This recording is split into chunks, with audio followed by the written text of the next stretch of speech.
Well, for more, let's go to Miami, Florida. Naim Yaragi is assistant professor of business technology at the University of Miami, non-resident senior fellow at the Brookings Institute, the think tank. Thank you for being with us here on France 24.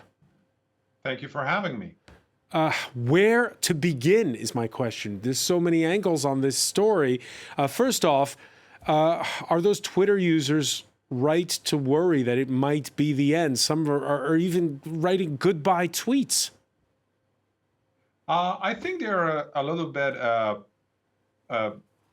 hyped up as any other issue on Twitter. I think we should all take a deep breath and just give Elon Musk some time to figure this out. I don't think that it is as serious as people display it to be on Twitter, actually. Who's minding the store, though? After all, we don't even know how many people have resigned in the last 24 hours.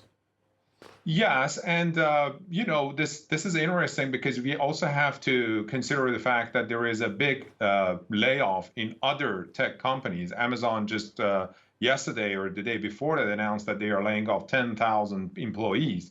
I don't know what percentage of Amazon employees that would constitute, but the same thing is going on for Facebook and other big tech. So we do not see a major decline in the quality of the service from Amazon, Facebook, or other platforms. And the same thing has happened for Twitter. I think we have to consider the fact that for a very long time, the big tech sector in the United States was enjoying very good economic times, meaning that the management could afford to be inefficient because the revenue was coming in and they could spend a lot of money on many different things, including labor. But this is rough times for tech industry in general and Twitter specifically.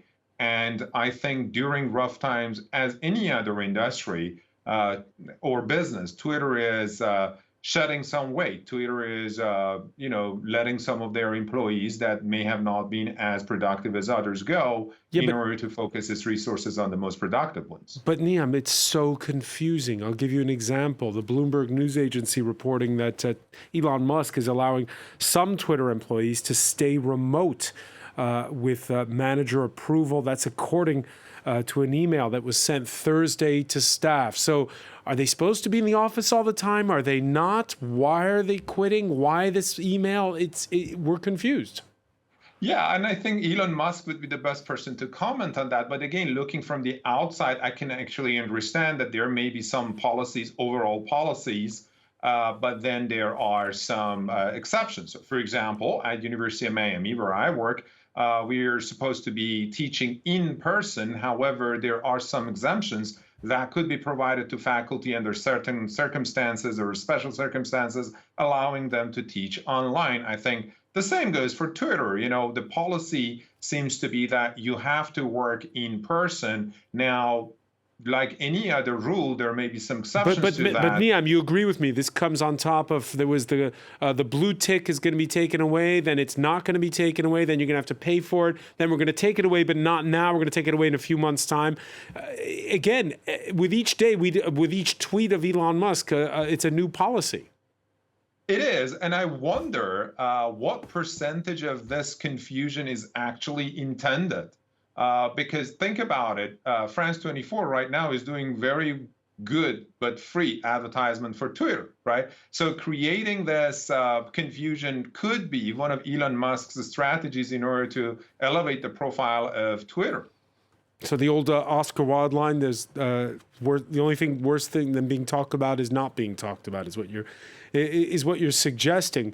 However, when you see this many personnel leaving and you don't know who's running the company, and we've been talking about it in the last couple of weeks about the moderation issues that will ensue from that, you do wonder, why did Elon Musk buy Twitter? Is this a business investment? Is this a tax write-off? Is this because he wants more power politically?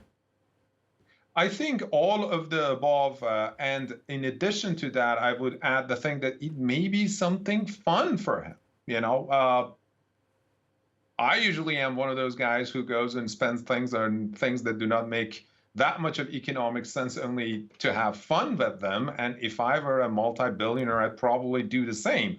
I can give you another example. When Jeff Bezos bought Washington Post, it did not make any economic sense at all. But it made political sense because now he owns a legacy newspaper. When it comes to, let me ask you this question: your students, are they going to turn away in droves from Twitter now and look for other social media? I don't think so, because the important thing about Twitter is this network externality. You know, the reason that Twitter is so popular is that everybody is on Twitter, right?